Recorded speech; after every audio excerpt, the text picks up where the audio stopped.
Didukung oleh Udah lengkap. Pak Bambangnya ada? Pak siapa?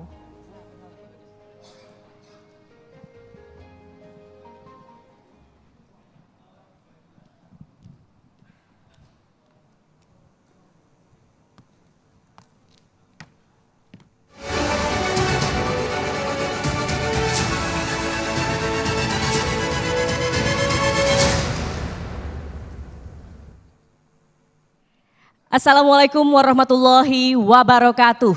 Waalaikumsalam warahmatullahi wabarakatuh. Shalom, Om Swastiastu, Namo Buddhaya, salam kebajikan. Selamat pagi, salam sejahtera untuk kita semua. Yang kami hormati, para narasumber, para pemimpin institusi, pemangku kepentingan, rekan-rekan komunitas dan juga mahasiswa, serta seluruh tamu undangan yang hadir pada pagi hari ini. Bapak Ibu hadirin, di tengah tantangan global terkait dengan perubahan iklim, degradasi lingkungan, dan kebutuhan pembangunan berkelanjutan. Hari ini kita dipertemukan dalam satu ruang dialog untuk memperkuat komitmen kita, memperluas kolaborasi, dan juga tentunya mendorong aksi nyata menuju masa depan Indonesia yang lebih hijau. Untuk mengawali rangkaian acara pada pagi hari ini, marilah kita bersama-sama menyanyikan lagu kebangsaan Indonesia Raya. Kami persilakan Bapak Ibu untuk berdiri.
Hadirin kami persilakan untuk duduk kembali.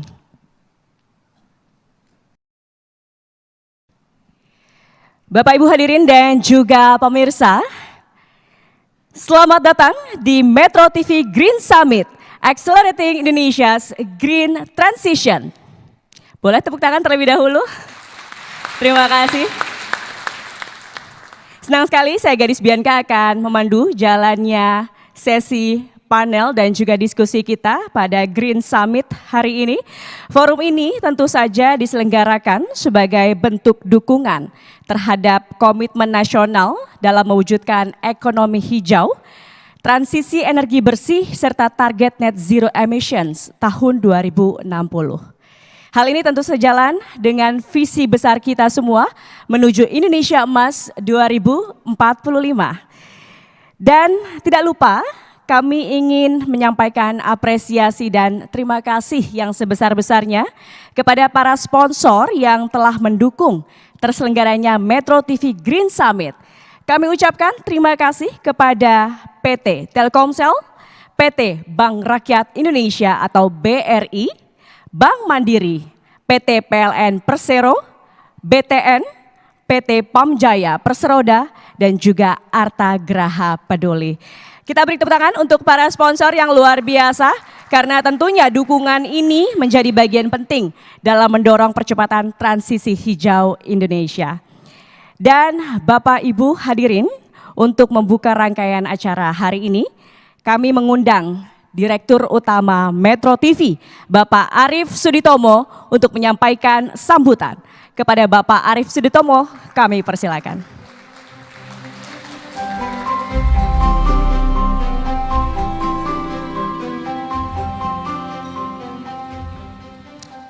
Assalamualaikum warahmatullahi wabarakatuh. Selamat pagi, salam sejahtera untuk kita semua.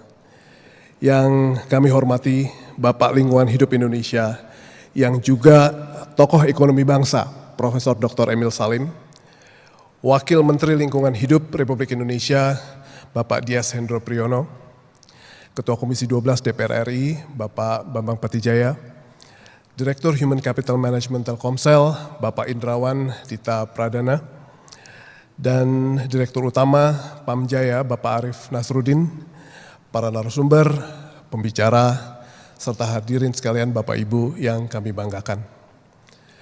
Selamat pagi, selamat datang di Metro TV Green Summit 2026 yang bertemakan Accelerating Indonesia's Green Transition. Menjaga keberlangsungan alam dan menggenjot pembangunan merupakan sebuah kombinasi yang tidak bisa lagi kita pisahkan. Kita berambisi keluar dari jebakan negara berpenghasilan menengah. Kita juga ingin menjadi negara maju di 2045. Dan untuk itu kita harus punya pertumbuhan ekonomi minimal 8% nanti di 2029. Namun di sisi lain, perjuangan menuju target-target tersebut harus disertai dengan kesadaran bila alam adalah warisan untuk generasi penerus. Jadi eksploitasi tanpa memikirkan sustainability bukan lagi opsi buat kita. Bencana banjir bandang di Sumatera mengingatkan kita pentingnya kebijakan yang strategis, yang pro konservasi, penegakan hukum yang baik, tauladan dari sektor swasta, serta peran serta seluruh elemen masyarakat untuk menjaga lingkungan hidup menjadi rangkaian yang tak terpisahkan. Man-made disaster tidak boleh terulang kembali. Komitmen konservasi Indonesia di bawah kepemimpinan Presiden Prabowo ditegaskan berulang di visi beliau, pembangunan beliau yakni Astacita. Dan bangsa kita pun sampai hari ini masih teguh untuk menjalankan berbagai macam komitmen global seperti mewujudkan target net zero emission 2060, mengintegrasikan aspek ekonomi dan lingkungan secara seimbang sejalan dengan amanat KTT Bumi di Rio de Janeiro 1992. Dan juga KTT Pembangunan Berkelanjutan di Johannesburg tahun 2002 lalu yang menyepakati prinsip-prinsip pembangunan berkelanjutan. Bapak Ibu sekalian, komitmen Indonesia ini sekaligus menyempurnakan target pertumbuhan ekonomi tinggi menuju 8% untuk mewujudkan Indonesia Emas 2045 berdasarkan transformasi besar sistem ekonomi menuju model yang lebih tangguh, lebih inklusif, ramah lingkungan, berkelanjutan, dan terbarukan demi kesejahteraan generasi mendatang. Dalam rangka mendukung percepatan program pemerintah dan merayakan Hari Lingkungan Hidup Nasional yang diperingati pada tanggal 10 Januari 2026 lalu, Metro TV ingin mengajak seluruh pemangku kepentingan untuk menguatkan kembali komitmen hijau kita untuk melalui Metro TV Green Summit 2026 ini, Accelerating Indonesia's Green Transition. Event ini merupakan diskusi panel yang strategis yang mempertemukan para policy makers, pelaku industri, dan pelaku bisnis untuk membahas dan mendorong implementasi green economy di Indonesia. Acara ini secara khusus terdiri dari 3 sesi. Sesi pertama tentang green environment, sesi kedua tentang green energy, dan sesi ketiga tentang green financing. Semoga acara yang kami gelar pada hari ini bermanfaat untuk mencapai seluruh target ekonomi hijau yang kita cita-citakan. Para hadirin sekalian yang kami banggakan, saya akhiri di sini. Wassalamualaikum warahmatullahi wabarakatuh.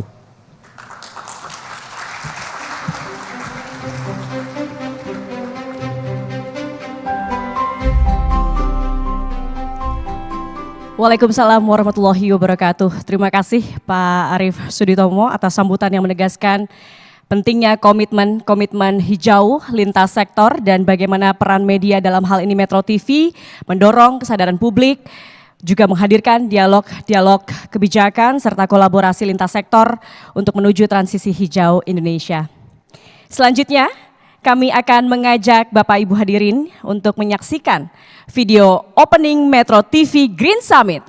Video ini akan membawa kita pada gambaran besar tentang tantangan dan juga peluang dalam perjalanan transisi hijau Indonesia. Langsung saja, mari kita saksikan bersama.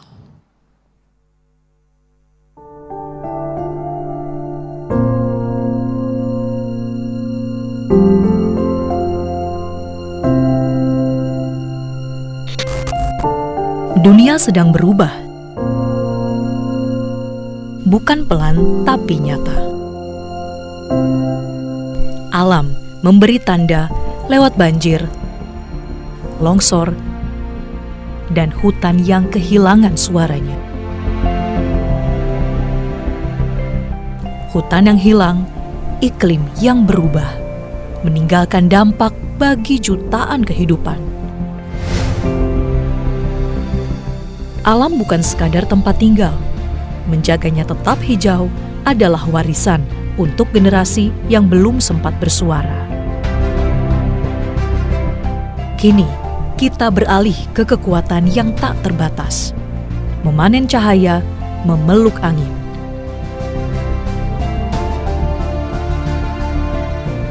Energi bersih bukan lagi mimpi, tapi realitas yang mulai menggerakkan dunia.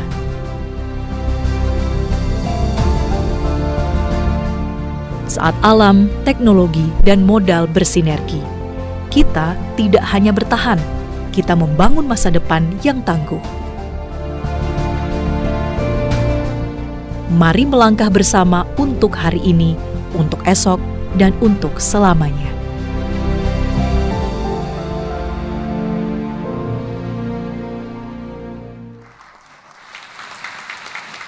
Itu dia sedikit tayangan mengenai apa tujuan dari acara kita pada hari ini, Metro TV Green Summit.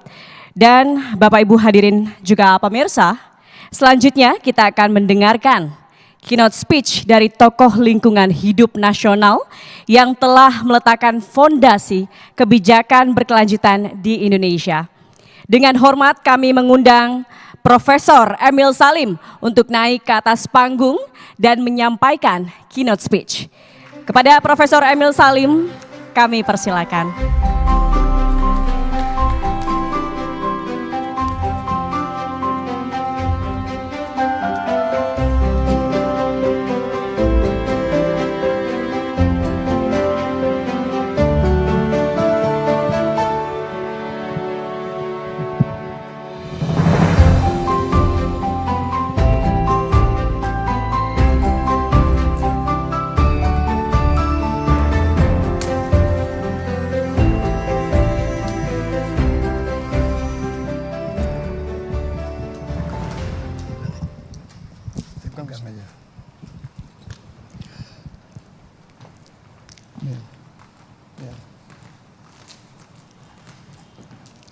Kasih tanda kalau waktunya tiba. Assalamualaikum warahmatullahi wabarakatuh. Saudara hadirin yang saya hormati semua, terima kasih atas kesempatan yang diberikan, yang perlu kita manfaatkan untuk membahas masalah pokok yang berkaitan dengan alam lingkungan yang menyangkut keberlangsungan kehidupan bangsa dan tanah air kita. Kita berada di khatulistiwa. Indonesia dikaruniai alam tropis dengan musim hujan dan musim kemarau. Kita dianugerahi alam yang subur, hutan tropis yang kaya. Indonesia dari sudut alam, kekayaan hewan, binatang, sumber daya alam tergolong dalam negara yang terlangka di dunia bersama dengan Brazil. Tetapi masyarakatnya miskin. Pendapatan Indonesia tergolong masih rendah. Kita tergolong dalam negara berkembang.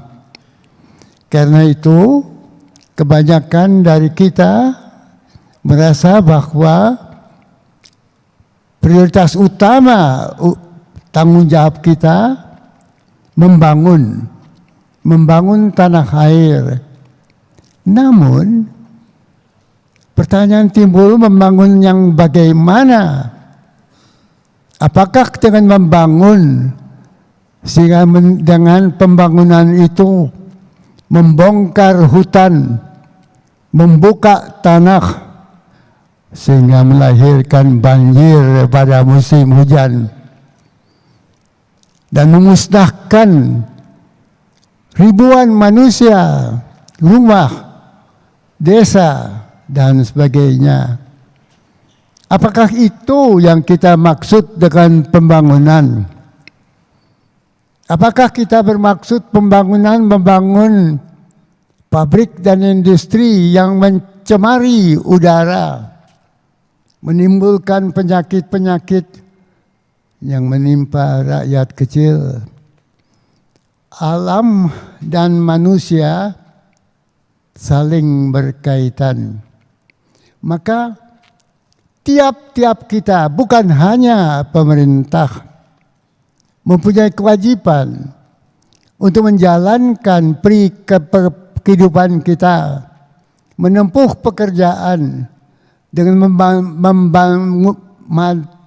menyatukan alam, manusia, dan kerja di dalam satu kesatuan. Kita hidup dalam lingkungan alam, bukan dalam lingkungan hampa alam.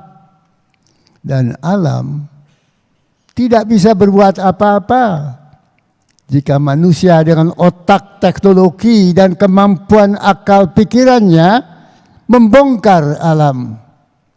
Alam hanya bisa menjawab kembali dengan banjir, dengan kerusakan udara, dan sebagainya.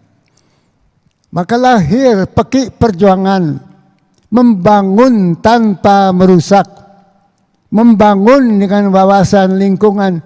Sudah berkembang, sudah teriakkan puluhan tahun.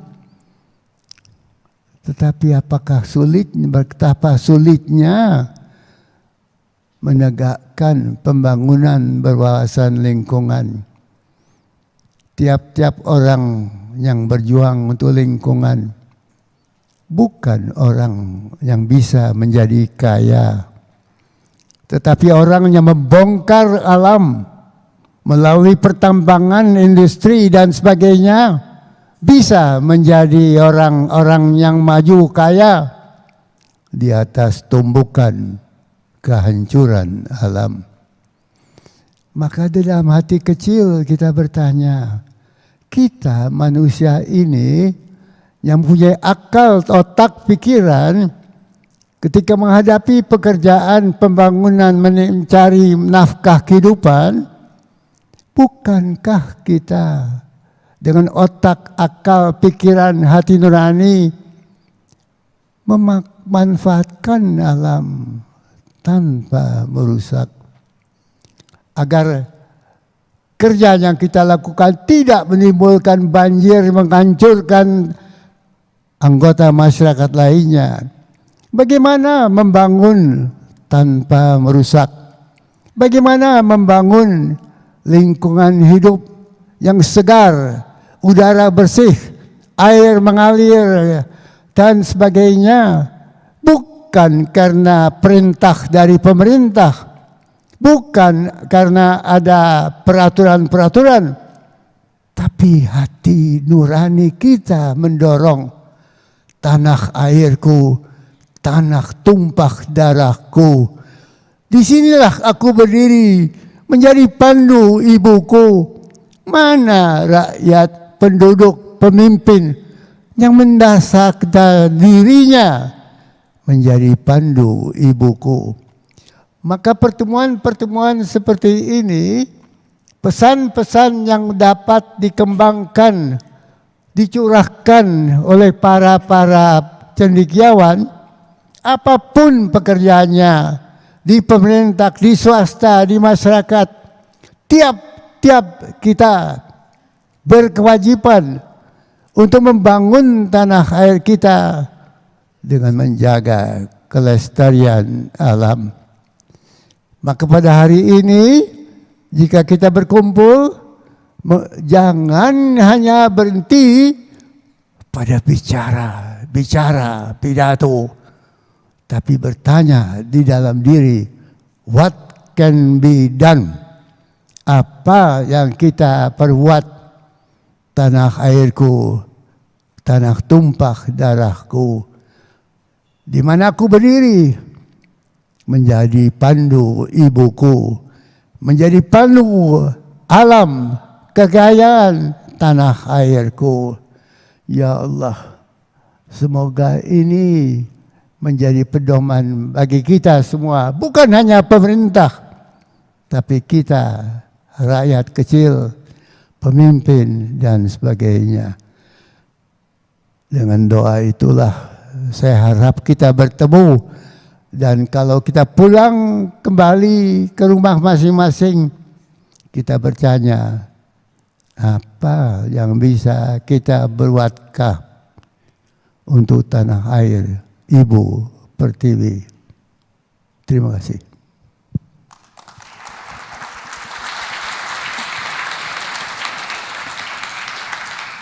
Terima kasih kepada Profesor Emil Salim atas pandangan mendalam dan juga refleksi strategis mengenai pentingnya keseimbangan antara pembangunan ekonomi dan juga kelestarian lingkungan bagi generasi saat ini dan juga generasi mendatang. Kita hidup di alam, bukan kehampaan. Kita manusia yang punya alam, pikiran, dan otak. Alam hanya menjawab apa yang manusia lakukan dan perbuat kepada alam. Itu dia kutipan dari Profesor Emil Salim. Kita beri tepuk tangan sekali lagi. Profesor Emil Salim kembali mengingatkan kita bahwa transisi hijau bukan hanya soal kebijakan tetapi juga tanggung jawab lintas generasi. Kita menyadari bahwa tantangan lingkungan hidup yang dihadapi Indonesia saat ini mulai dari perubahan iklim hingga kerusakan ekosistem menuntut lebih dari sekadar wacana tetapi juga aksi nyata. Diperlukan aksi kolektif, keberanian dalam pengambilan kebijakan, serta juga keterlibatan aktif dunia usaha, sektor keuangan, dan masyarakat untuk memastikan transisi hijau ini bisa berjalan secara adil dan juga berkelanjutan. Komitmen Indonesia menuju net zero emissions 2060 tentu saja bukan hanya target jangka panjang Bapak Ibu, tetapi sebuah proses berkelanjutan yang membutuhkan konsistensi kebijakan, kolaborasi lintas sektor, juga partisipasi aktif seluruh elemen bangsa. Forum ini kemudian tentunya menjadi ruang penting untuk menyatukan visi misi tersebut dalam langkah nyata. Dan saat ini, Bapak Ibu, kita akan memasuki diskusi panel pertama Metro TV Green Summit 2026 Accelerating Indonesia's Green Transitions dengan tema Green Environment yang akan membahas komitmen, tantangan, serta aksi konkret dalam menjaga kelestarian lingkungan hidup. Dan sesi ini Bapak Ibu akan dipandu oleh rekan saya, Leonard Samosir. Untuk itu mari kita sambut Leonard Samosir.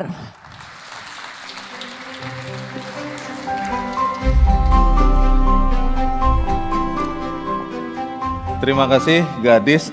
Selamat pagi Bapak Ibu semua. Selamat pagi Bapak Ibu semua. Di tengah-tengah hari yang dingin, pagi yang dingin, kita bersama-sama berkumpul saat ini. Bapak Ibu, sesi Green Environment adalah fondasi utama dalam seluruh pembahasan kita dari pagi sampai sore nanti. Kita menyaksikan bagaimana tadi seperti dikatakan oleh Prof. Emil Salim, kerusakan lingkungan, perubahan iklim, berbagai bencana ekologis semakin nyata dirasakan masyarakat. Mungkin bahkan ada dari kita semua yang saat datang ke tempat ini menghadapi genangan air. Karena itu diperlukan kebijakan, aksi kolaboratif, dan komitmen lintas sektor untuk memastikan pembangunan yang berkelanjutan dan inklusif. Bapak Ibu, teman-teman semua, untuk mengawali diskusi kita pagi ini, mari kita saksikan terlebih dahulu tayangan visual yang menggambarkan tantangan dan harapan dalam menjaga lingkungan hidup Indonesia. Dan inilah sesi Green Environment.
Langsung saja Bapak Ibu semua, kita akan memulai sesi pagi ini dan saya mengundang para panelis untuk bergabung dengan saya di atas panggung dan memulai diskusi. Kami mengundang Wakil Menteri Lingkungan Hidup Bapak Dias Hendro Priyono. Mas Dias, mari silakan ke atas panggung, kita berikan tepuk tangan Bapak Ibu semua.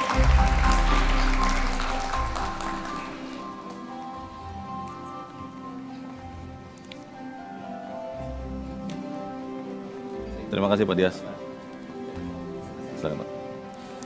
Kami juga mengundang ke atas panggung Direktur Human Capital Management Telkomsel, Bapak Indrawan Dita Pradana. Kita berikan tepuk tangan untuk Pak Indrawan. Pak Indrawan, mari Pak naik ke atas panggung Pak.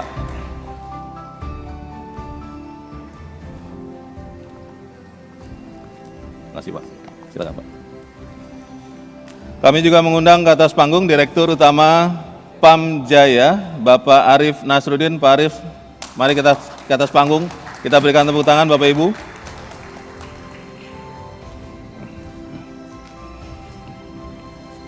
Terima kasih Pak sudah hadir. Silakan Pak.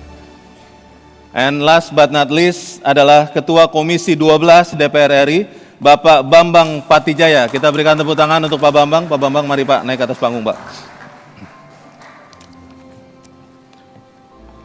Terima kasih sudah hadir Pak Bambang. Silakan Pak.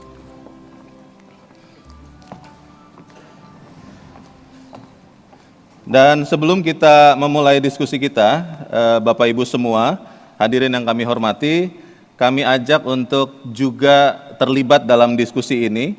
Kami ingin mengajak Bapak dan Ibu untuk berpartisipasi secara aktif memberikan pandangan Bapak Ibu semua lewat platform interaktif Slido. Mungkin sudah ada yang biasa memakai aplikasi Slido.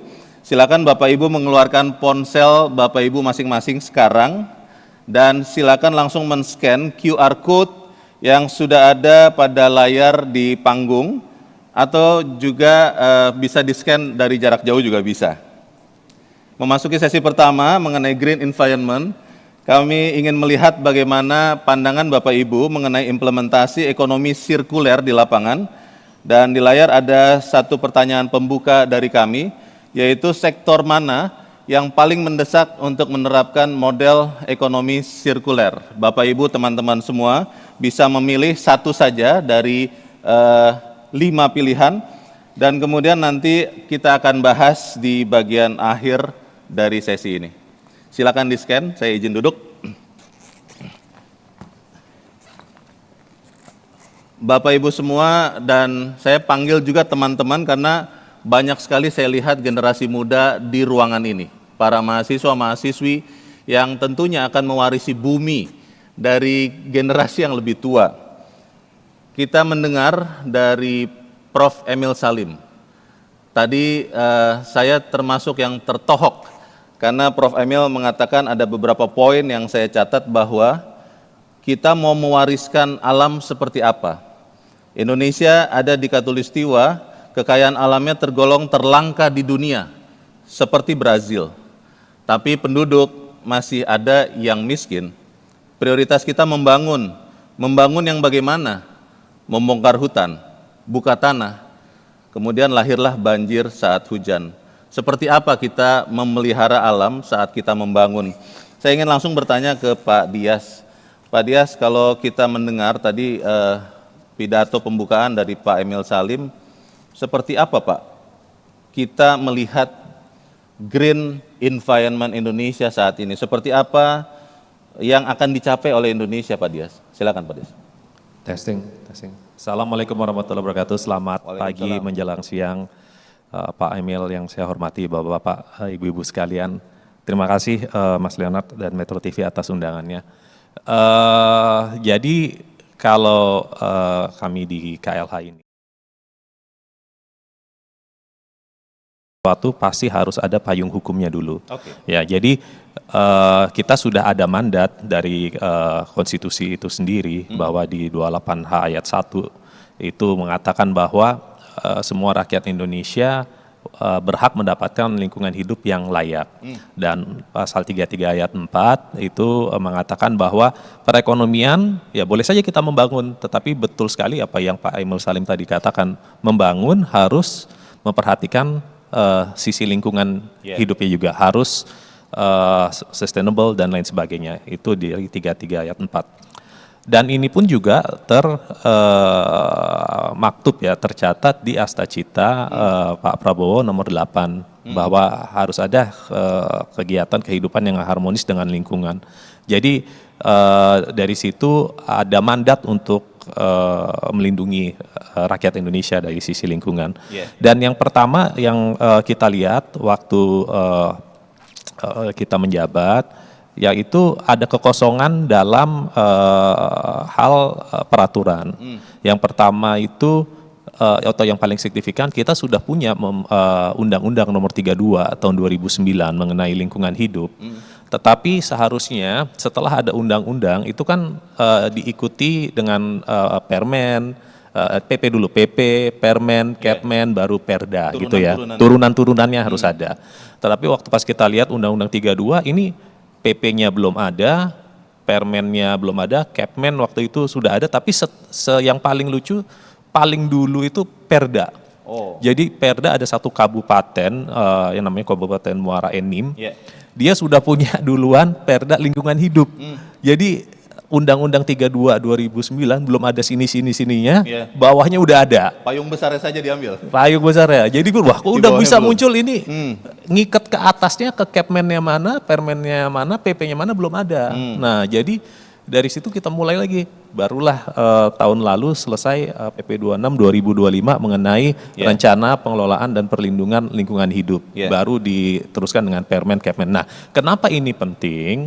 Karena RPPLH ini seharusnya atau rencana pengelolaan dan perlindungan lingkungan hidup seyogianya menjadi dokumen ketika yang pertama misalnya Bappenas menetapkan RPJPN,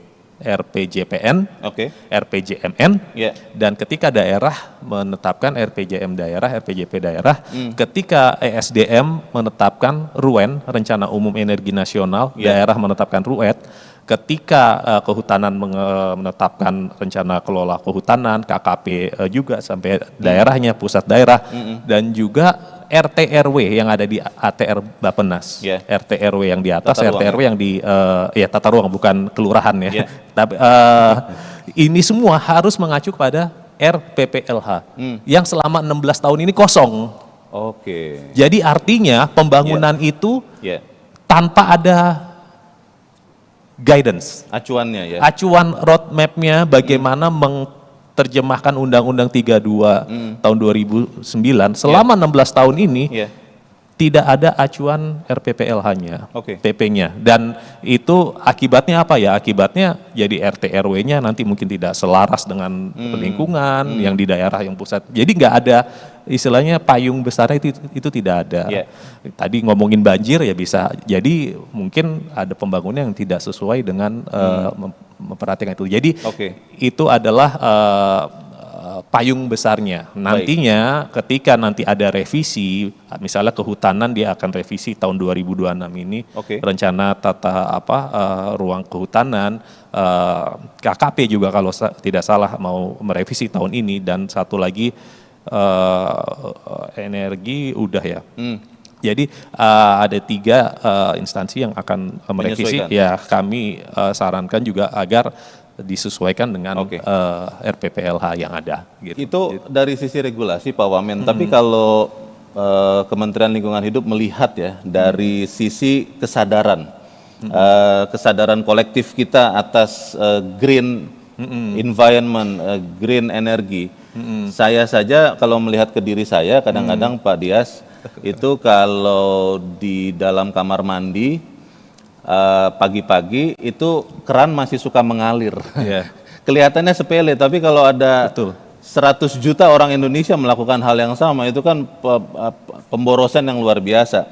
Kalau Anda lihat sebetulnya Indonesia, rakyat Indonesia sudah punya kesadaran kolektif tidak bahwa kita memang benar-benar harus menjaga alam kita, Pak Dias? Saya harus akui kurang optimal mungkin, masih kurang. Contohnya, dan ini menurut saya beresiko. Karena begini, mungkin bapak-bapak, ibu-ibu, teman-teman semua tahu bahwa Pak Prabowo sekarang sedang memprioritaskan waste to energy di seluruh Indonesia. Ada 33 lokasi yang ditargetkan, kami baru merekomendasikan 7, mulai dari Medan, Bogor, Tangerang, Bekasi, Semarang, Jogja, Bali. Ada 7 lah pokoknya. Nah itu akan menghabiskan atau memproses daerah-daerah yang tonase sampahnya itu 1.000 ton per hari untuk dijadikan waste to energy, jadi listrik ya. Nah baik dari insenerator atau dari gasifikasi. Tetapi masalahnya Mas, saya baru kembali dari Putri Cempo di Solo. Solo itu sudah ada waste to energy, TPA Putri Cempo. Tapi ternyata waktu kita ke sana itu tidak jalan, kurang optimal. Kita cari-cari kenapa masalahnya, ternyata ketika kita ngomong waste to energy itu jangan salah, jangan mengira bahwa semua sampah itu nanti taruh waste to energy kita bakar selesai, enggak. Harus ada pemilahan.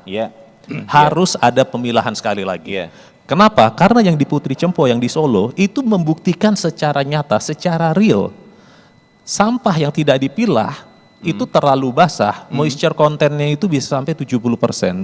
Dan pihak swastanya mengatakan untuk kita memproses ini, moisture content kita harus di 20%. Kadar airnya maksudnya? Kadar airnya, nggak boleh terlalu basah. Jadi harus dipilah, yang organik-organiknya jangan basah-basah banget lah gitu. Kalau basah-basah banget dia nggak bisa. Artinya kembali lagi di hulu harus ada pemilahan yang ketat. Kalau tidak ada itu, waste to energy-nya tidak akan berjalan. Jadi budaya untuk memilah juga ya? Itu dikatakan secara spesifik bahwa Pak tolong dong kasih tahu Pak Wali Kotanya katanya gitu, bahwa di Solo itu kan terkenal sama minuman es teh. Nah minuman es teh habis minum pakai gelas, pakai sedotan, belum habis atau udah habis tapi esnya ada di sini, terus nggak dibuang langsung buang aja. Harusnya dipisah karena esnya itu mencair, nanti gelasnya jadi banyak. Nah, ketika masuk ke TPA di sana tidak dipisah, itu nggak bisa masuk waste to energy, sehingga waste to energy-nya nggak punya sampah. Saya mau ngelola, mau membuat listrik dari sampah, tapi sampahnya nggak ada. Kalau saya harus memilah lagi, it'll take time dan akan banyak uang yang cost yang berlebihan. Artinya, yang mau saya katakan, hanya dengan kesalahan kita atau quote unquote ya, keengganan kita untuk memilah sampah, project waste to energy bisa gagal. Gitu. Mungkin kelihatannya sepele tapi ternyata Kelihatannya sepele. sangat fatal ya. Iya, jadi jangan mengira bahwa wah nanti ada waste to energy semuanya Beres. bisa masuk. Enggak, itu namanya bakar sampah. Iya. Kalau bakar sampah bisa semua dibakar, tapi dioksinnya keluar Iya. dan kita Pencemaran baru lagi. ya gitu. Kalau mau masuk waste to energy yang proper, itu harus dipilah juga. Dan yang milah tuh siapa? Yang Iya. milah harus kita. Iya. Nggak bisa, itu udah Kita dibukti- masing-masing. Kita masing-masing. Kalau kita menyerahkan ke pemerintah, ke Pemda dan lain sebagainya, udah Oke. terbukti nggak bakal berjalan. Baik. Jadi artinya dengan hal kecil itu bisa merusak mimpi besar bangsa Indonesia. Terima kasih Pak Wamen. Saya ingin ke Pak Indrawan. Pak Indrawan, beberapa pengusaha, kalau saya bilang sih pengusaha males ya, mengatakan bahwa melakukan bisnis berkelanjutan itu artinya susah, mahal, dan kemudian nanti bisa mempengaruhi KPI katanya begitu Pak Indrawan. Tapi yang kita tahu kan Telkomsel melakukan usaha untuk yang kami baca adalah Telkomsel Jaga Bumi. Itu kan bumi besar Pak, Telkomsel kan tidak sebanyak orang di bumi ini. Itu maksudnya apa Pak, Telkomsel Jaga Bumi itu Pak Indrawan? Silakan Pak. Terima kasih Mas Leonard.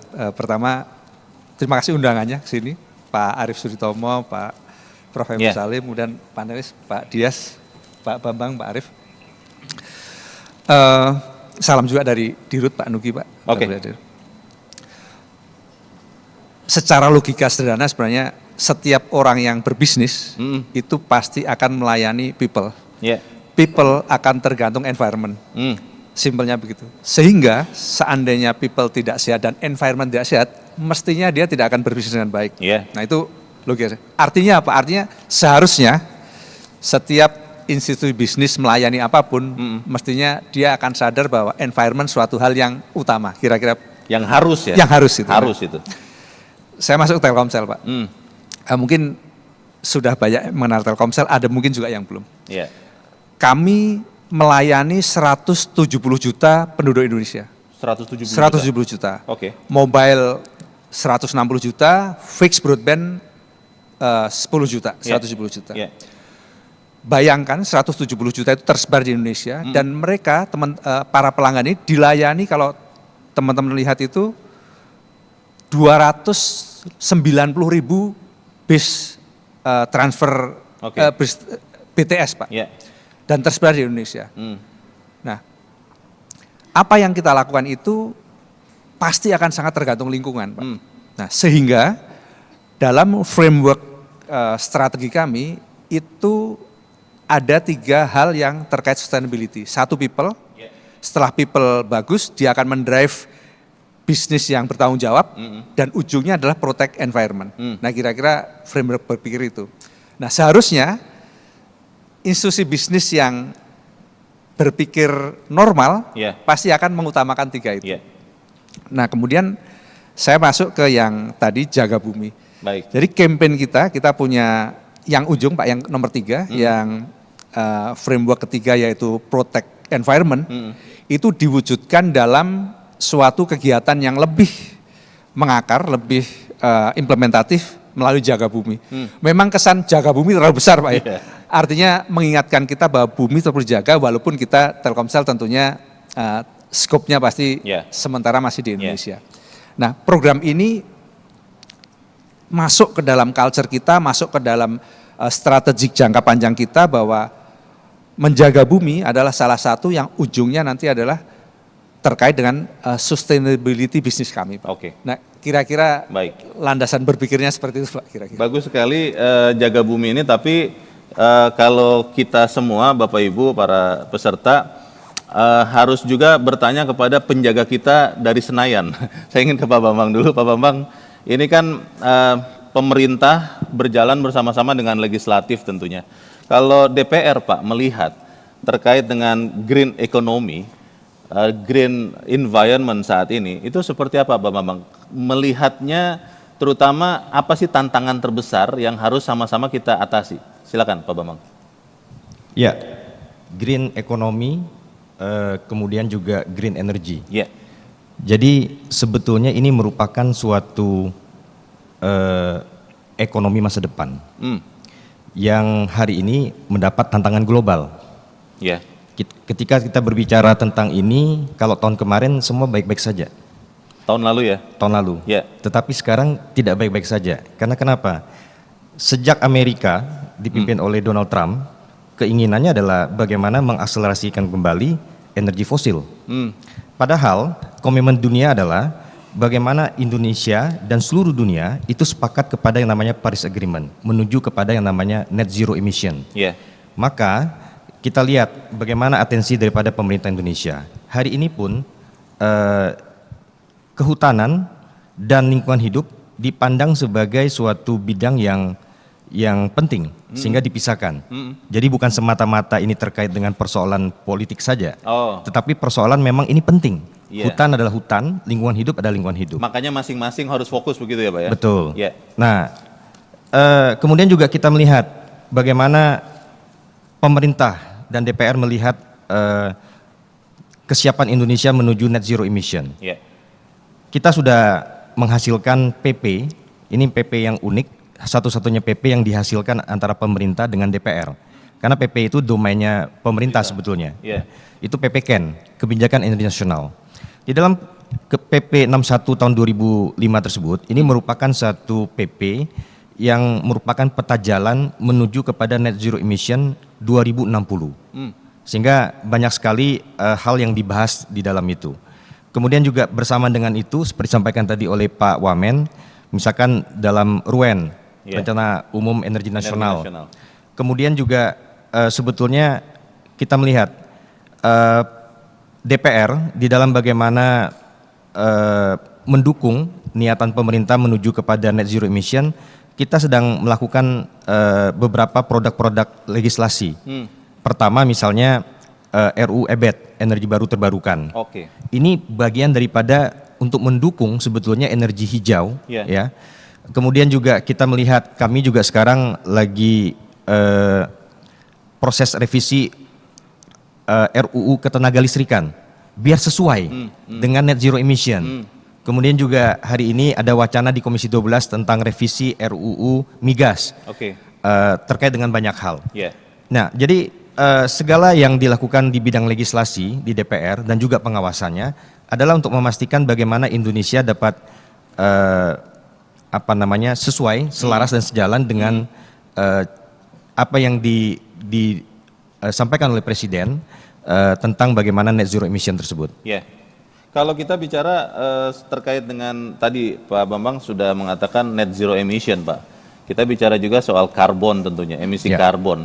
Dan tadi sebelum kita berbincang di panggung ini sempat berbincang dengan Pak Wamen soal carbon market itu Pak Bambang.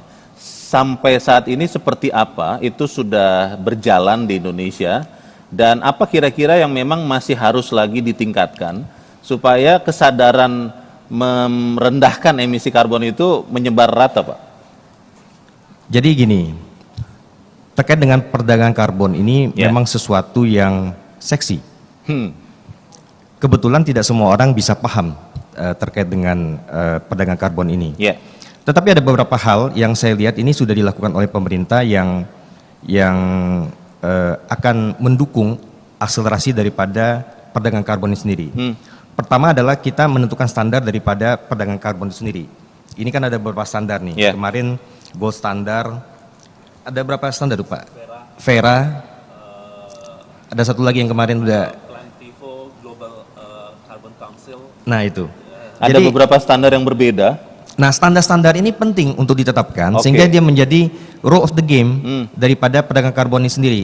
Karena kan kita nggak bisa menilai. Saya sering bercanda kepada Menteri Lingkungan Hidup dan juga Mas Dias. Saya bilang perdagangan karbon ini adalah hal yang paling goib, yang paling masuk akal dibandingkan dengan tuyul.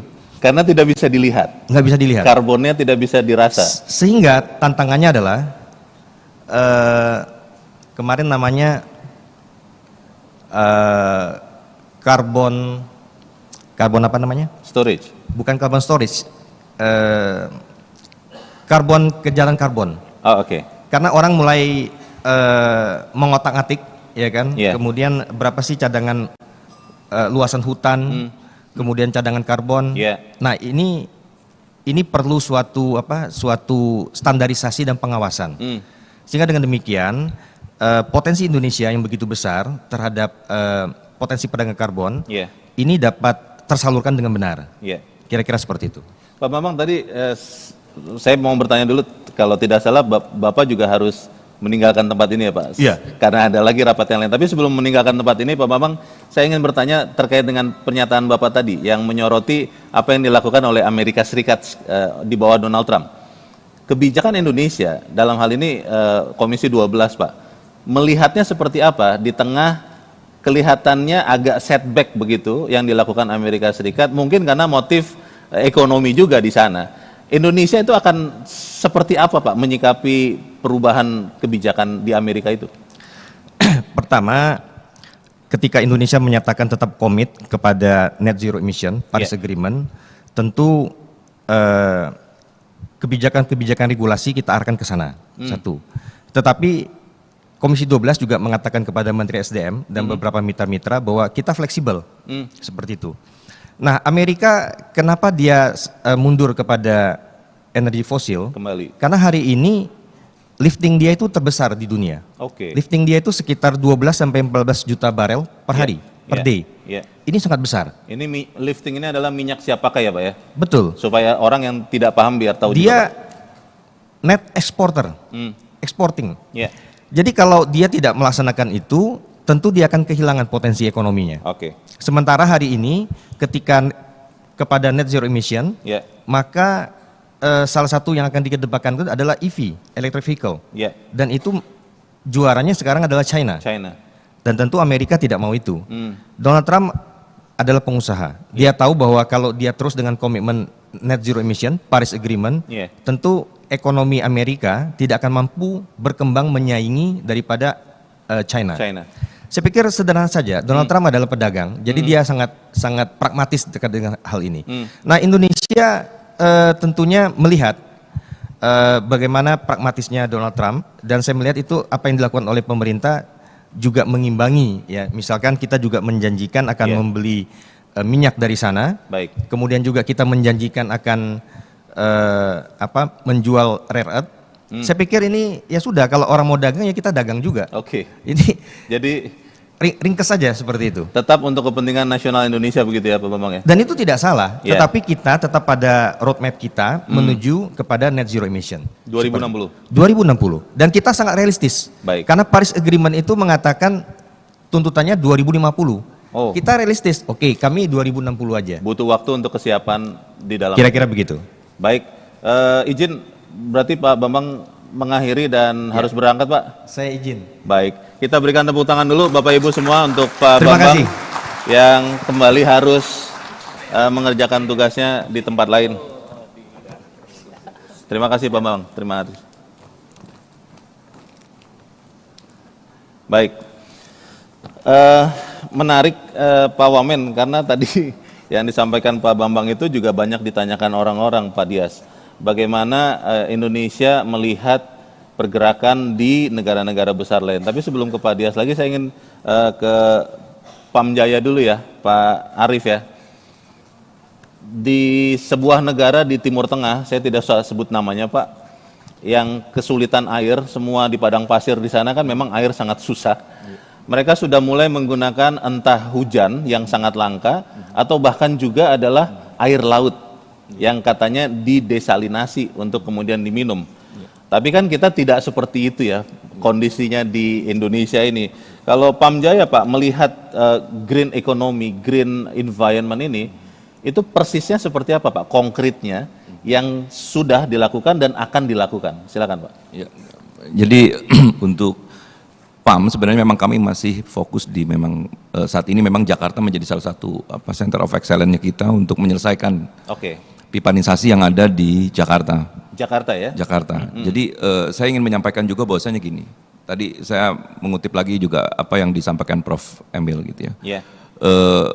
Salah satu lingkungan yang paling kuat mempengaruhi itu juga salah satunya air. Jadi ini jadi bagian juga menyadarkan, tadi saya setuju dengan Pak Wamen gitu. Ternyata memang masyarakat masyarakat kita tuh memang masih belum optimis dan kemudian volume yang cukup besar untuk memang menyadarkan dirinya terhadap lingkungan. contoh Jakarta, sungai di Jakarta 13 sungai ini saat ini kami butuh effort yang luar biasa untuk mengolah air sungai itu menjadi air yang siap minum. Atau minimal clean water yang memang berkualitas air minum. Dan kedua, ini juga kebetulan ada generasi Gen Z-nya, ada generasi mudanya gitu ya.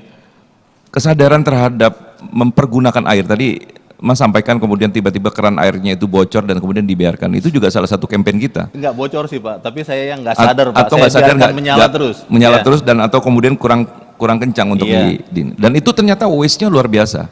Sementara bumi untuk memproses air menjadi bersih dan kemudian bisa digunakan itu membutuhkan waktu yang cukup lama.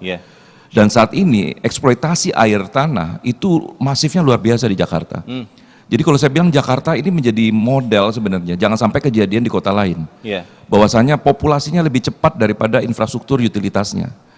Kenapa? Karena memang kalau kemudian kita tidak segera menyelamatkan air dari kemudian eksploitasi yang berlebihan, secara otomatis buminya akan kemudian sinking, daratannya sinking, lautnya nanti akan mulai naik. Dan ini terjadi sudah di North Jakarta, West Jakarta, yang kemudian rob-nya terjadi. Ini kalau di kehidupan nyata tidak se-eksotik film Avatar itu kan, bukan ya Pak ya?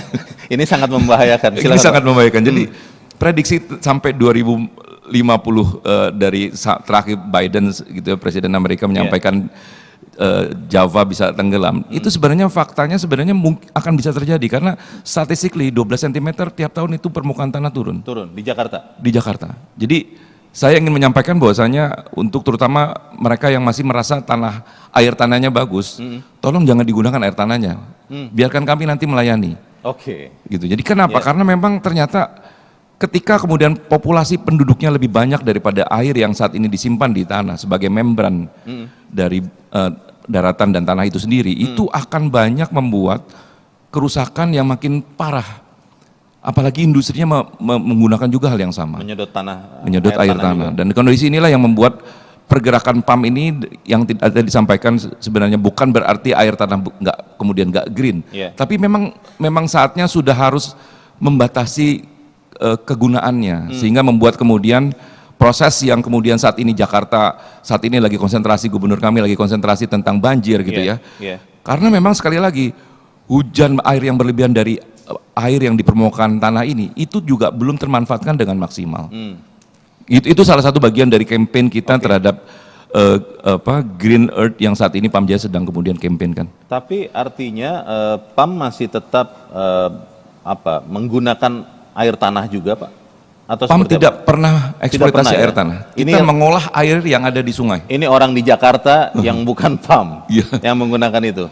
Kalau kita melihat Pak, apa sebetulnya tantangan terbesar terutama untuk PAM ya, mengedepankan ekonomi atau bisnis berkelanjutan ini Pak, dibandingkan dengan apa yang sekarang dikerjakan oleh sebagian banyak orang di Jakarta yang dengan mudahnya dia mengebor ke bawah Pak, sumur, lalu diambil air tanahnya. Apa hambatan terbesar untuk PAM, Pak? Dua hal sebenarnya. Satu, tadi saya sekali lagi setuju dengan Pak Wamen. Law enforcement kita saya rasa masih banyak irisan kepentingan. Penegakan hukum. Karena sebenarnya gedung tinggi di Jakarta pun itu harus selesai untuk sadar diri bahwasanya mereka nggak boleh mengebor sumur. Nggak boleh ambil air tanah ya? Betul, karena memang semakin kemudian diambil, semakin sadar bahwasanya gedungnya akan turun. Itu udah pasti fakta akan menyatakan seperti itu. Masalahnya Pak mungkin, maaf ini kalau gedung, pernah tidak ada kejadian Pak, yang gedungnya itu benar-benar menjadi turun begitu. Mungkin karena belum pernah ada kejadian, akhirnya semua orang menganggap aman. Sebenarnya sudah ada, walaupun itu bukan gedung ya, tapi di pesisir North Jakarta, mungkin sudah terlihat bahwasanya area sebagian Jakarta Utara itu sudah termakan air laut dan itu sudah pasti abrasi itu karena memang kita sinking gitu. Yang kedua, faktor kesadaran. Jadi sebenarnya tanpa harusnya law enforcement, kesadaran itu sudah harus timbul. Makanya kami mengkampanyekan ini berharapnya saat ini untuk the next future gitu. Kita harus memastikan bahwasanya generasi yang saat ini sudah benar-benar concern dan sangat kemudian sayang terhadap bumi ini, sudah harus kemudian mereka menjadi agent of change-nya kita. Gitu. Bahwasanya sudah tidak boleh nih, walaupun mungkin saat itu misalkan pumpnya juga memang belum, tapi penggunaannya sudah harus kemudian dibatasi, sehingga bisa membawa bahwasanya air tanah yang sudah diolah sedemikian rupa oleh alam, tidak kemudian semena-mena kemudian kita mudah untuk kemudian kita ambil. Baik, gitu. Terima kasih Pak. Saya ingin ke Pak Indrawan. Pak Indrawan, kalau bicara konsep bagus, tapi banyak orang mengatakan the devil are in details, Pak. Bagaimana teknis pelaksanaan? Ketika bicara green environment, green economy untuk Telkomsel, itu apa saja Pak yang sudah konkret dilakukan? Kalau yang kami dapat sih informasinya SIM card, karena orang Indonesia katanya punya handphone itu satu orang bisa 2, 3 dan bahkan lebih. Katanya SIM card itu sudah mulai didaur ulang. Itu betul atau ada lagi program-program lain yang sudah dilakukan Telkomsel? Silakan Pak. Terima kasih. Memang tantangannya di pelaksanaan. Seperti yang saya sampaikan tadi bahwa kita punya 300.000 perangkat yang tersebar. Kemudian kalau bayangkan saja, kita juga dalam perangkat itu dihubungkan oleh fiber optik, Pak. Oke. Fiber optik itu jumlah kilometernya itu 17.000 kilometer. 17.000 kilometer. 17 kilometer. Kabel fiber optik ini? Iya. Oke. Maaf, 170.000 kilometer.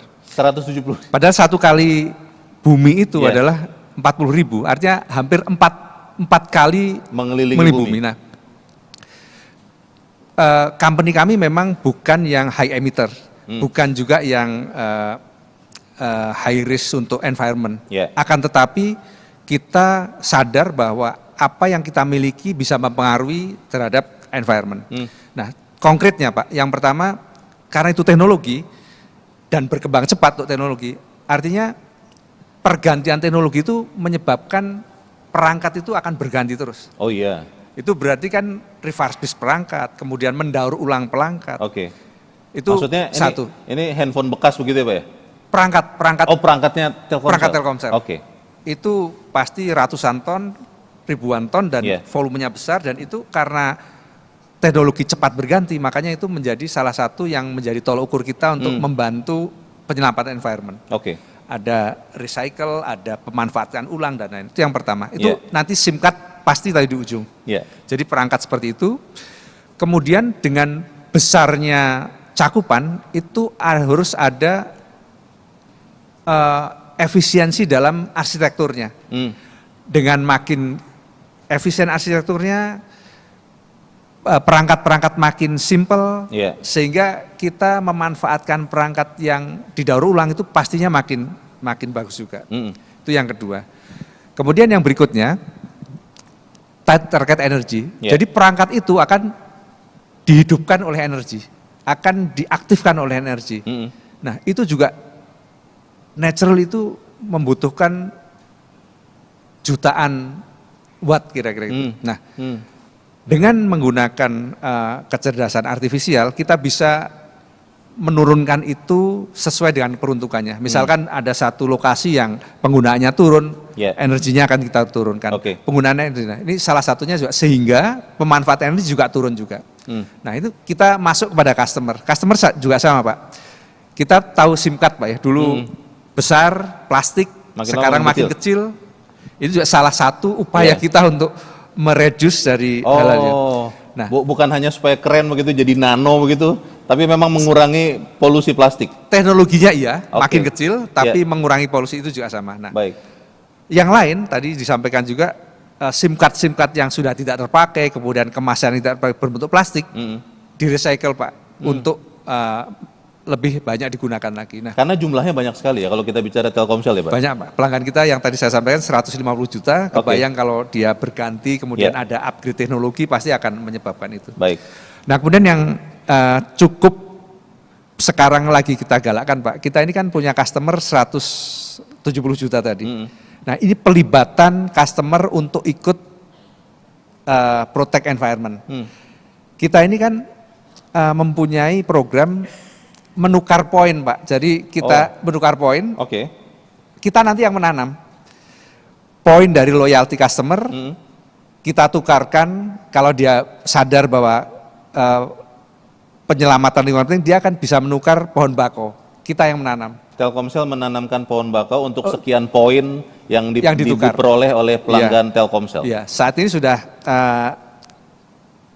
didukung oleh 120 ribu pelanggan Oke. dengan jumlah pohonnya itu sekitar 25.000. Ya. Dan kalau di kuantisasi dengan karbon itu infonya sudah sekitar 1.000 ton gitu kira-kira Pak. 1.000 ton?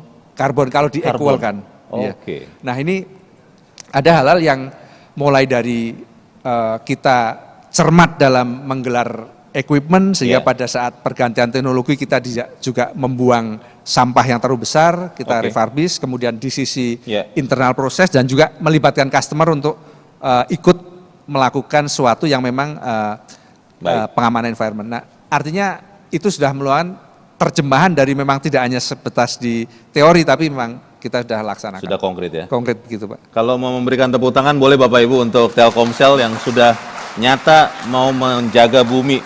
Saya ingin beralih dulu ke Pak Wamen. Pak Wamen, Pak Indrawan tadi mengatakan bahkan plastik saja untuk kemasan dan juga untuk SIM card itu sudah mulai dihemat pemakaiannya. Limbahnya makin diminimalkan.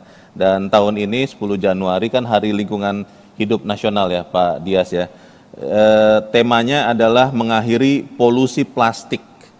Ini menjadi tantangan tersendiri ketika kita orang di Jakarta, Jabodetabek sangat terbiasa pakai plastik Pak.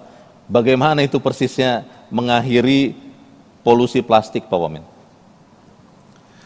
Ya, jadi kalau plastik itu sendiri kita harus mengakui bahwa awalnya ada inovasi terkait plastik itu sebenarnya for a good cause. Ya. Karena dulu kan belum ada plastik, orang pakai kayu jadi harus nebang. Oh. Nah, terkait itu karena ada inovasi plastik dianggapnya sebagai inovasi yang Lebih ramah lingkungan. Karena membantu tidak menebang pohon. Betul. Oke. Coba sekarang ini bolpen yang saya pegang, ini kanan saya pegang, yang Mas pegang, mana Iya. yang nggak dari plastik?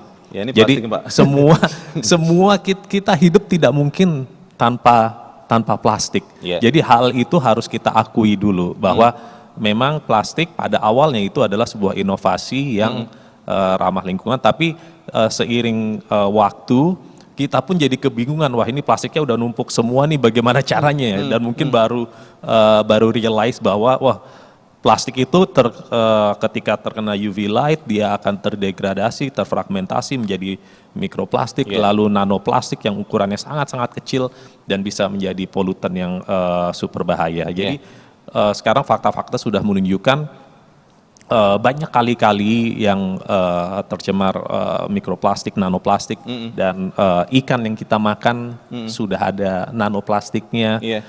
Minuman teh yang kita seduh pakai yang kotak-kotak seduh-seduhan itu juga ada mikroplastiknya, sehingga bukan suatu hal yang mengejutkan ketika ada studi yang menunjukkan bahwasanya sudah ada nanoplastik di dalam tubuh kita. Iya. Justru ketika bayi itu lahir, itu sudah ada Plastiknya. plastik di dalam situ. Jadi Padahal bukan manusia plastik. jadi sudah ada sudah terbentuk plastik di situ. Dan kalau ada studi lain yang saya sering sampaikan bahwasanya setiap minggu itu kita tidak sadar kita menelan nanoplastik seukuran kartu kredit setiap minggunya. Dan sebagian keluar, sebagian kena. Tapi yang bahaya ketika studi dari Jepang mengatakan mikroplastik atau nanoplastik itu sudah ada di udara. Nah, ketika sudah ada di udara, itu masuknya ke paru-paru, itu tidak ada ruang atau tempat untuk keluar. Oke. Jadi ketika itu numpuk terus ya sudah. Gitu. Jadi sudah takdir aja, ini tinggal menunggu waktu kapan Karena kita fakta-fakta mati. itulah kemudian dipilihlah tema mengakhiri polusi plastik. Iya betul. Nah jadi bagaimana sekarang caranya mulai dari kita lagi yang reduce, reuse, recycle itu gitu. Ya, dan juga yang keempat bukan hanya reduce, reuse, recycle, tapi ada juga return to earth. Return to earth itu artinya menggunakan produk-produk yang biodegradable, yang tidak menjadi makroplastik dan nanoplastik. Dan untuk itu artinya bukan berarti kita langsung, produksi plastik harus nol, enggak juga. Tidak ekstrim ya? Karena lagi-lagi kita tidak bisa pungkiri bahwa kita nggak usah hidup sama plastik. Handphone Anda aja plastik. Iya. Gimana? Pesawat isi-isinya semua dari sini Iya. kita jalan semua plastik. Mau ganti apa? Balik lagi tadi kalau semua kita ganti misalnya ke kayu lagi, hutan habis gitu kan. Jadi Kayunya sudah hampir tidak ada, Pak. nah Iya, iya, iya. sudah gontongan semua kemarin Tapi ya. bicara soal tadi Iya. yang Pak Dia sudah katakan di awal soal waste to energy itu, Pak. Kesadaran untuk memilah sampah itu kan pada sekian tahun yang lalu sempat sebetulnya dikemukakan di Indonesia. Tapi kelihatannya sekarang itu semacam apa ya, adem ayem lagi begitu Pak Wamen. Apakah kemudian pemerintah melihat bahwa budaya memilah sampah itu penting untuk digerakkan lagi, karena kalau tidak nanti net zero emission 2060 mungkin akan susah dicapai, Pak. Bagaimana, Pak? Ya kembali lagi itu semua kepada diri kita sendiri ya. Oke. Kita mau sampaikan mau seperti apa, semasif apa campaign ini. Dan saya rasa ini bukan saya rasa, maaf. Ini menurut studi dan untungnya Gen Z sekarang ini jauh lebih peduli lingkungan daripada mungkin boomers ataupun Malah lebih generasi sadar milenial. Gen Z ya? Iya. Ketimbang Gen Y, Gen X, atau baby boomers? Semakin muda semakin apa ya, kesadaran terkait lingkungan semakin tinggi. Oke. Jadi dan kita juga seneng nih banyak aktivis-aktivis di Bali, itu ada si Gary Benchegip yang dari Sungai Watch, terus ada Iya. Pandawara dan Pandawara, segala ya. macam anak-anak muda ini. Jadi ini membantu sekali, membantu kerja pemerintah untuk meningkatkan awareness dalam mengatasi permasalahan sampah plastik ini. Oke. Tetapi bukan berarti kita tidak ngapa-ngapain juga. Iya. Dan untuk yang sampah plastik ini kita berusaha bagaimana caranya recycling rate di Indonesia ini bisa meningkat, karena recycle rate kita ini masih sangat-sangat rendah, mungkin di angka kisaran 9%, 10%, Iya. hitungan lain ada yang bilang 14%, tapi intinya sangat-sangat rendah. Iya. Kalau kita mau menjadi negara maju dan kita boleh saja bilang oke, kita akan hidup tanpa plastik, recycle rate-nya yang harus dikejar. Baik.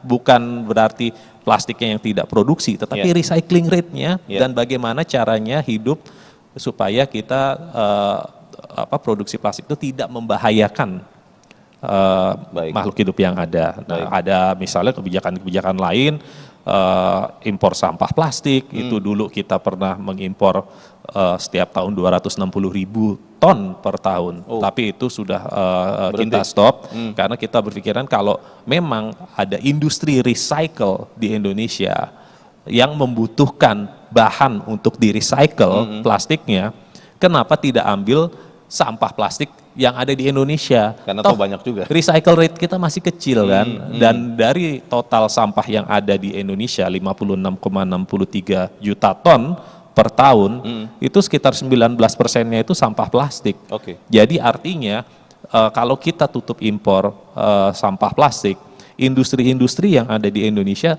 juga tetap bisa survive, tetap bisa jalan karena supply sampah plastiknya masih ada di Indonesia.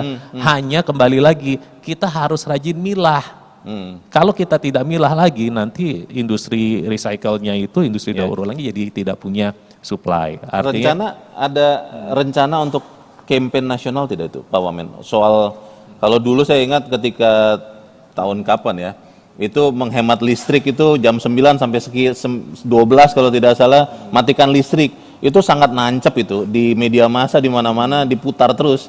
Dan kita ingat, ada rencana untuk melakukan campaign seperti itu tidak lagi? saya rasa kalau yang untuk ending plastic pollution itu sudah kita kampanyekan. Oke. Dan saya mengakui bahwa saya bukan paling jago dalam mengkampanyekan sesuatu, karena Baik. saya bukan orang yang mengerti bagaimana cara mengkampanyekan sesuatu. Maka dari itu ketika kita melakukan kegiatan, kita sering mengundang dan melibatkan para generasi-generasi muda untuk ikut misalnya kegiatan membersihkan sampah di sungai, sampah di waktu itu di Bali kita juga pernah Terus ada dilakukan, program, ya? Terus tapi dilakukan. ada juga tadi terkait, mungkin saya mau menambahkan sedikit, tadi Pak Indram bicara terkait artificial intelligence. Iya. Ya, ini satu hal yang menurut saya, kalau tadi Pak Indram bilang untuk memonitor supaya energi bisa efisien, tapi at the same time kita harus hati-hati juga dengan yang namanya artificial intelligence. Karena teman-teman di sini pasti pakai semua yang namanya ChatGPT, Gemini, Grok dan lain sebagainya. Grok sedang di-ban, Pak. Grok ya? Oh iya, iya. Sedang di-ban. Sedang di-ban ya. Nah, itu kita harus tahu, mungkin setiap kita entry-entry biasa, itu air yang digunakan untuk servernya dan kilowatt hour-nya mungkin hanya sekitar 0, sekian, itu sekitar 10 sampai 20 mililiter kayak minum tegukan air glek gitu. Oke. Setiap kita nanya-nanya siapa sih Leonardo penyiar Metro TV gitu-gitu. Nah, tetapi ketika AI itu misalnya GPT-3 gitu, dia train, itu menghabiskan energi listrik 1280-an megawatt hour. Nah, dan itu akan dihabiskan dalam waktu 3 bulan, mungkin 3-4 bulan. Sementara Indonesia per kapita kita konsumsi hanya 1.700-an kilowatt hour per tahun, satu orang. Jadi ketika kita prediksikan berapa sih listrik yang akan digunakan oleh artificial intelligence tahun 2030, anggapnya jika artificial intelligence ini sebuah negara, dia akan menjadi negara keempat yang terbesar. Tahun 2030 dengan jumlah terawatt hour-nya mungkin sekitar 1.100-an, sementara Indonesia 2030 nanti akan meningkat, akan meningkat dari 200 menjadi 400 terawatt. Jadi kita harus hati-hati juga yang dengan namanya artificial intelligence, terutama dalam penggunaan listriknya. Terima kasih Pak Wamen. Pak Arief, kalau bicara berkelanjutan, tentunya kan tidak bisa juga menafikan keberuntungan. Perusahaan kan tetap harus profit ya Pak. Bagaimana kemudian PAM selama ini dan akan ke depan menyeimbangkan Pak? Bagaimana profitabilitas itu tetap bisa dijaga dengan tetap menjaga bumi ini lewat air yang dikelola PAM, terutama untuk teman-teman yang hadir di tempat ini, generasi muda. Silakan Pak Arief. Baik, terima kasih. Jadi memang gini, untuk seluruh PDAM di Indonesia, tarif itu tetap masih diatur di Kementerian Dalam Negeri. Jadi ada pengaturan tata cara tentang menentukan tarif gitu ya, dalam per kubikase dari air yang diproduksi. Dan PAM sendiri sebenarnya kami tetap membuat sebuah cross subsidi cluster internal untuk menjaga bahwasanya, karena profitability ini kita pakai atau kita gunakan untuk melakukan investasi penyambungan yang lebih banyak gitu ya. Dan saat ini Jakarta sudah mencapai cakupannya di angka 80% ke atas gitu ya, menuju angka 90 di tahun ini 2026. Nah, menjaga itu salah satunya bagian dari kita melakukan juga sisi efisiensi. Dan ada seperti model-model inovasi yang tidak pernah berhenti. Jadi dengan konteks itu memang sebenarnya kami juga ingin juga memamerkan dan kemudian juga mengkampanyekan sekali lagi dengan kondisi bahwasanya ketika air saat ini di Jakarta sudah kemudian cukup gitu ya. Karena gini, konsumen masih lucu. Lucu Pak. Lucunya gini, kami sekarang memberikan layanan gratis sambungan untuk masyarakat yang memang menjadi kategori yang memang harus dibantu. Yang tidak mampu lah ya. Yang tidak mampu. Dan itu di sebagian Jakarta ada yang masih nolak untuk menggunakan PAM. Menolak menggunakan PAM? Disambungkan itu menolak. Kenapa Pak? Ini menjadi salah satu hal. Ini yang kemudian mungkin kita perlu membrainwash sekali lagi bahwasanya mereka masih berpikir kalau cukup dengan air tanah. Sementara ketika kemudian tadi disampaikan tentang energi efisiensi tadi green energy juga. Pada saat kemudian mereka menarik air dari bawah itu menggunakan energi. Termasuk juga pompanya gitu ya. Sehingga kemudian sangat signifikan pastinya akan ada cost dari setiap kegiatan rumah tangga tersebut. Sementara ketika kami sambungkan air itu sudah mengalir, standby airnya di PAM. Nah, memang ini memang perlu bagian part dari memberikan edukasi kepada masyarakat. Dan ini Jakarta masih. Saya membayangkan kalau ini di luar Jakarta. Gitu. Jakarta yang masih ibu kota begitu lah ya. Apalagi kalau di luar ibu kota begitu. Iya, jadi makanya saya tadi sampaikan bahwasanya dengan tadi disampaikan tentang menjaga profitability ini sebenarnya dengan makin masifnya menggunakan air pipa yang sudah kita produksi. Dengan tarif yang saat ini cukup bijak di Jakarta, karena cuma ada di Jakarta itu cuma ada di Jakarta sebenarnya. Tarif Rp1 per liter. Hanya di Jakarta? Hanya di Jakarta. Dan kita crop subsidi kepada mereka yang memang sudah mampu untuk bisa membayar untuk mereka hasilkan dengan industri, dan tetap masih dengan yang sangat kemudian reliable gitu ya. Ya, dan konteks itulah kemudian kami melakukan crop subsidi. Nah, ini yang ingin sekali lagi kami sampaikan, kita sudah menyambung pipa sampai saat ini 12.800 km di bawah tanah Jakarta. Harapannya kemudian sudah semakin bisa sampai ke rumah gitu ya, ke rumah-rumah dari pelanggan. Harapannya gunakanlah air itu, dan secepat mungkin kita menggunakan air tanah hanya sebatas memang harus menggunakan. Kalau tidak harus menggunakan, gunakanlah air pump. Kenapa? Karena memang akan semakin sulit Jakarta saat ini, ketika kemudian Jakarta Selatan gitu ya, airnya masih bagus gitu ya. Tapi ketika dia eksploitasi berlebihan, yang kena dampak tuh di North Jakarta. Kan dia ada ngerem semuanya. Ramping jadinya ini makin seperti itu. Dan ini yang ini sebagian dari salah satu kita sekali lagi terus menggalakkan, terus mengkampanyekan bahwasanya kami membutuhkan generasi muda yang menjadi motomat kami untuk kemudian menyampaikan bahwasanya bukan karena bisnisnya PAM, tapi lingkungan yang menjadi utama untuk segera diselesaikan, untuk diselamatkan. Demikian. Terima kasih. Bapak Ibu semua, kita sudah sampai di penghujung sesi kita, tapi seperti manusia katanya diingat janjinya, maka kita ingat janji kita tadi. Pada saat kita memulai, kita minta Bapak Ibu untuk ikut berpartisipasi dalam polling lewat aplikasi Slido. Dan sekarang kita akan melihat hasil pollingnya. Tadi pertanyaannya satu, sektor mana yang paling mendesak untuk menerapkan model ekonomi sirkuler saat ini?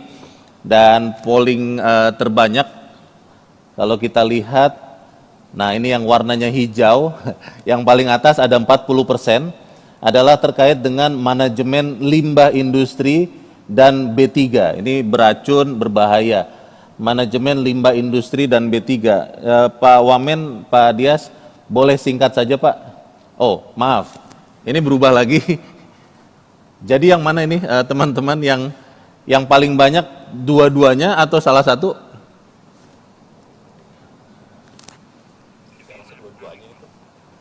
Oh, oke. Kelihatannya ada yang mencabut nih, memvoting manajemen limbah, jadi 39.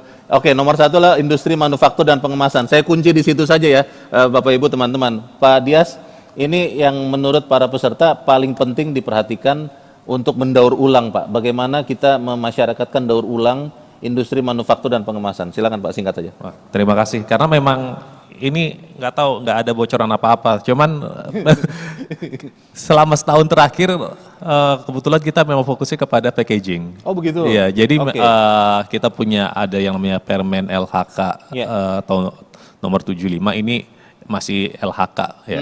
Yang sekarang mungkin setelah kita selesai dengan WTE kita akan berupayakan untuk merevisi ini. Ini terkait extended producer responsibility, artinya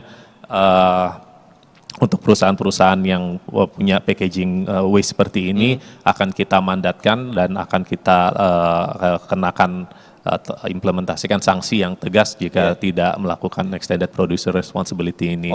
Dan kita sudah APSS sendiri sempat ke Korea waktu itu, sempat mempelajari bagaimana caranya untuk menjalankan extended producer responsibility ini, yaitu dengan dibentuknya yang namanya PRO itu, jadi public responsibility organization gitulah. Jadi yang untuk menjalankan mendapatkan atau menerima iuran-iuran dari perusahaan-perusahaan itu, lalu nanti mencoba mengimplementasikan sanksi dan bagaimana cara mendaur ulang packagingnya dan hal-hal seperti itu. Jadi kita sedang mencontoh satu di Korea dan salah satu negara Eropa khususnya Denmark juga kita sedang melihat bagaimana mengimplementasikan extended producer responsibility ini dengan lebih baik. Gitu. Jadi ini sangat tepat dan sesuai dengan prioritas kita setahun terakhir. Boleh kita beri tepuk tangan Bapak Ibu untuk ketepatan. Berarti yang direncanakan pemerintah, Pak Dias, sudah sesuai dengan dirasakan oleh masyarakat. Terima kasih Pak Dias. Dan Bapak Ibu semua, ini adalah ujung dari diskusi kita pagi ini. Saya tidak mau menyimpulkan karena saya percaya Bapak Ibu teman-teman sudah mengikuti. Tetapi ada beberapa poin yang mungkin boleh kita garis bawahi, bahwa green environment itu bisa diwujudkan, bahkan oleh para pengusaha dari PAM, dari Telkomsel, dan saya percaya para pengusaha lain pun bisa melakukan. Karena yang paling penting adalah bagaimana bumi dijaga. Dan karena saya melihat banyak sekali teman-teman muda di ruangan ini, para mahasiswa-mahasiswi yang akan mewarisi bumi di kemudian hari, ini adalah waktunya kita berbuat. Tadi Pak Dias berkali-kali mengatakan, seperti apapun kampanye menjaga bumi, kalau kita masing-masing tidak sadar untuk merawat bumi kita, itu juga tidak akan terlalu efektif. Kita berikan tepuk tangan Bapak Ibu semua bagi para pembicara kita. Kami berterima kasih kepada Pak Dias Hendro Priyono, Pak Bambang Patijaya, Pak Indrawan Dita Pradana, dan Pak Arief Nasruddin. Dan dengan demikian inilah akhir dari sesi pertama pagi ini.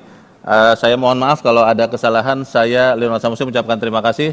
Selamat siang. Saya kembalikan kepada Gadis Bianca. Terima kasih. Selamat siang, terima kasih Bang Leonard Samosir dan juga para panelis. Kami mohon untuk tetap di tempat karena kita akan melakukan sesi foto bersama.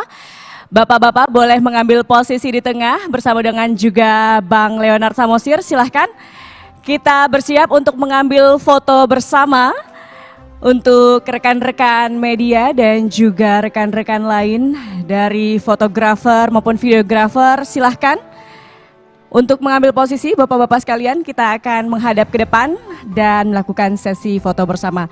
Saya hitung mundur, 3, 2, 1. Sekali lagi, 3, 2, 1. Baik, kita beri tepuk tangan yang luar biasa untuk sesi Green Environment pada pagi hari ini. Terima kasih untuk diskusi yang luar biasa dan juga tentunya sangat komprehensif dengan perspektif yang memperkaya pemahaman kita mengenai isu lingkungan hidup. Masih banyak pekerjaan rumah, komitmen yang harus kita lakukan untuk keberlanjutan lingkungan dan juga alam kita, namun juga ternyata sudah banyak kerja-kerja hijau yang dilakukan untuk kemudian menambah juga mengurangi tentunya karbon emisi yang menjadi komitmen kita bersama untuk Indonesia Hijau 2060. Dan pemirsa sekaligus juga hadirin sekalian, sekali lagi kami ucapkan terima kasih dan apresiasi yang luar biasa untuk dukungan dan juga kolaborasi para sponsor yang mendukung penyelenggaraan Metro TV Green Summit. Terima kasih kepada PT Telkomsel, PT Bank Rakyat Indonesia atau BRI, Bank Mandiri, PT PLN Persero, BTN, PT Pamjaya Perseroda, dan juga Arta Graha Peduli. Sinergi lintas sektor inilah yang kemudian menjadi kunci dalam mewujudkan pembangunan berkelanjutan dan ekonomi hijau di Indonesia.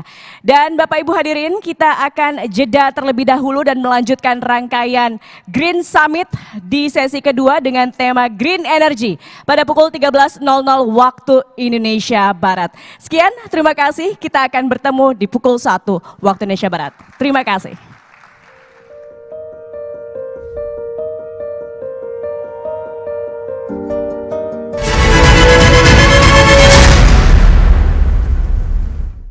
Didukung oleh